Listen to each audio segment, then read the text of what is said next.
आदरणीय टीकाराम जी जूली, नेता प्रतिपक्ष, अगर ये कहा जाए तो ज्यादा उचित होगा कि ऐसे नेता प्रतिपक्ष जिसमें प्रतिपक्ष का समर्थन शामिल नहीं है, उनका ये आरोप लगाना कि उनकी जासूसी हो रही है, तो ऐसा कौन सा गलत काम वो कर रहे हैं जिसकी जासूसी हो रही है? किसी भी व्यक्ति की जासूसी अगर हो रही है, एक तो ये अप्रमाणिक है, कोई तथ्य उनके पास में नहीं है, जासूसी हो भी नहीं रही है, लेकिन उनको अगर जासूसी का भय सता रहा है, जैसे एक बार राहुल गांधी जी ने बचपन के अंदर फिल्म देख ली शोले और उनको गब्बर सिंह का भय आज तक सताता रहता है, उसी तरह से ये जो इनको जासूसी का भय सता रहा है, इन्होंने क्या, मेरी समझ में तो ये अपराधी तो है नहीं टीकाराम जी, इनको किस चीज की जासूसी का भय सता रहा है? प्रतिपक्ष के लोग भी ऐसा कोई आचरण करते नजर नहीं आते जिनकी जासूसी की जाए। ये क्यों डर रहे हैं इस बात से? इनको तो ये ताकत से कहना चाहिए कोई जासूसी करवा के देख ले, कुछ नहीं मिलेगा। और जासूसी कैसे करवाई जा सकती है? ये गैरकानूनी है, असंवैधानिक है, और ये सरकार संवैधानिक सरकार है। और भजनलाल जी, मुख्यमंत्री जी खुद ही ऐसे परिवार से आते हैं जो लोकतंत्र को बढ़ाने वाला परिवार है, इसलिए सब निराधार बातें हैं। पिछली सरकार में भी फोन टैपिंग का मामला हुआ था, उसका भी कुछ नहीं हुआ, उसका भी कुछ नहीं हुआ।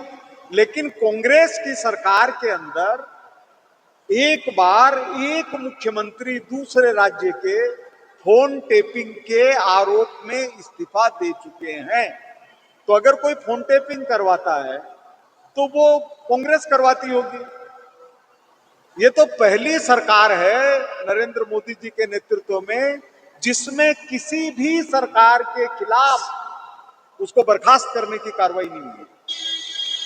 यहां तक कि पश्चिम बंगाल की सरकार से रोजाना मानवता हनन के आरोप लगते हैं उनके ऊपर, वहां के हिंदू तकलीफ में जी रहे हैं, लेकिन इसके बाद भी सरकार को गिराने की कार्रवाई नहीं हुई, सरकार को भंग करने की कार्रवाई नहीं हुई। तो यह जो भारतीय जनता पार्टी और एनडीए है, ये लोकतंत्र में विश्वास रखता है। होना तो ये चाहिए, क्या तकलीफ कल वाली है जो सीपी राधा कृष्णन से इतनी करारी हार हुई है कांग्रेस की। उन्होंने अपने पोर्टल पर, अपने फेसबुक पर डाला था कि हमको तो 315 वोट मिलेंगे ही मिलेंगे।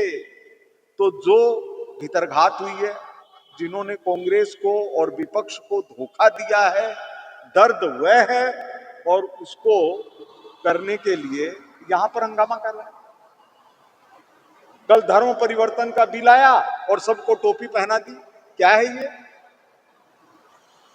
आपके अंदर हिम्मत है तो खुल करके विरोध करते हैं ना, आपके पास कोई पॉइंट नहीं है, लेकिन क्या उसका विरोध ये है कि सबको टोपी पहना दो? ये क्या बात है? और कह रहे हैं, जैसे मैंने कहा गब्बर सिंह का नाम दिया, कोई शब्द लेके आए जग्गा जासूस। कौन है जग्गा जासूस?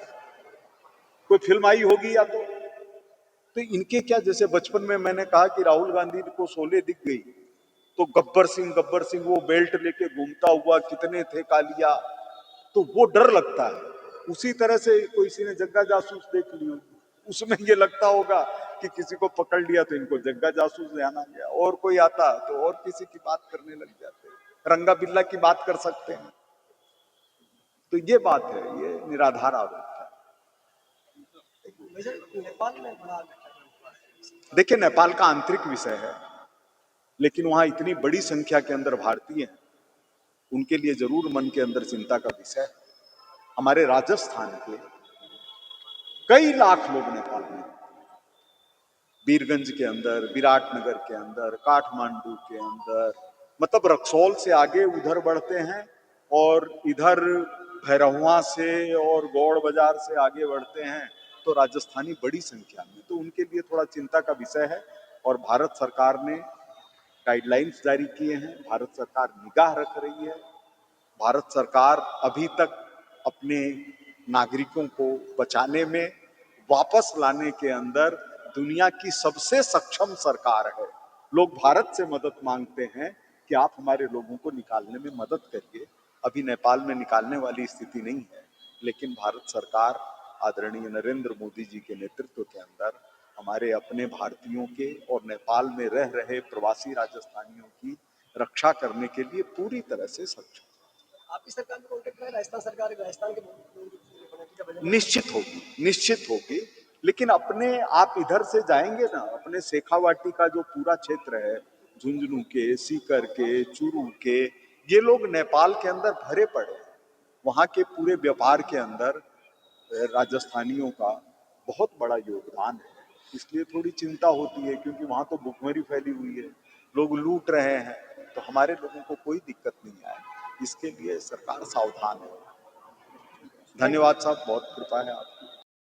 बच्चों के भविष्य से खिलवाड़, ग्रामीण क्षेत्र में गुम विकास, न्यायिक क्रिया में भेदभाव, दबी हुई गरीबों की आवाज, पर अब होगी जनता की बात, सड़क से पहुंचेगी संसद तक आवाज। सिर्फ सुन सरकार, देखिए चाणक्य न्यूज इंडिया पर।